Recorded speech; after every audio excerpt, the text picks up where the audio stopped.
કલેજી આજ તો તું ભરાઈ જવાની. સેટો રે જા આંખનો અડાર તો બાકી એક હીંગડા પેલો હેઠો નાખ દે ખુંદરા હેલા. લે પણ કા? હવે હું તારી નહીં થી એટલે. ના ના એવું થોડી ન હોય, તું મારી જ છે મારી વાલી. તારી શું તો વેસે હું કામે મને? જરાક ઘરમાં પ્રોબ્લેમ જેવું છે ને એટલે. ઘરમાં કઈ પ્રોબ્લેમ નથી. હું 2-3 ટાણા દવા દેતી હતી ને જાડા ફેટ વાળું દૂધ આપતી હતી ત્યાં સુધી વાંધો નતો, અને હવે એક ટાણું દવા દઉં છું એટલે ઘરમાં પ્રોબ્લેમ આવ્યો. અરે તું સમજે એવું નથી મારી વાલી. હું સમજુ એવું જ છે કે હવે તારાથી મારું વેરેન્ટેજ ઉપડાતું નથી અને બેઠે બેઠે મને ખાંડ ને સારો ખવડાવવો પોહાતો નથી એટલે તું મને કાઢવા માંગે છે. અરે મારી વાલી, સેટો રે અરે મારી વાલી, અટાણે મારા ઘરમાં જરાક પૈસાનો પ્રોબ્લેમ હાલે ને એટલે તને વેચવી પડે એમ છે, બાકી હું તને થોડી ને વેચું. બસ હવે વધારે ગુલકો થામા. મારી વાલી કરીને જ મને આખી સુહી લીધી. મારું જ દૂધ વેચીને વેપાર કર્યો અને હવે તું મને જ વેચવા ઉપર ઉતરો. આ માણસની જાત જ ખદડી છે. 2 રૂપિયા હાટું ગમે પશુ પ્રાણીને ગમે ત્યાં વેચી દે. કામ આવે ત્યાં સુધી હાસવે, બાકી પછી અહીંથી ન્યાથી વાહ. સાલી અમારી કોઈ વેદના જ નથી સમજી શકતું.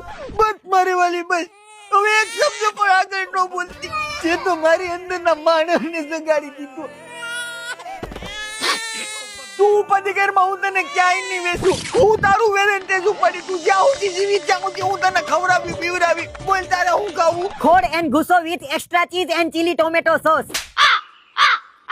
થોડુંક વધી નહીં જાય? માય ગયું, મારે રહેવું જ નથી. સાલી લઈ આવું ભેગી લીટર એકની થમ્સઅપની બોટલ લઈ લે. તો ઉપાધિ ઘરમાં તું લેતો હું. તું હું મને વેસી, હું તને વેસી નાખું એવી. એ ઝડપ થઈ જાય.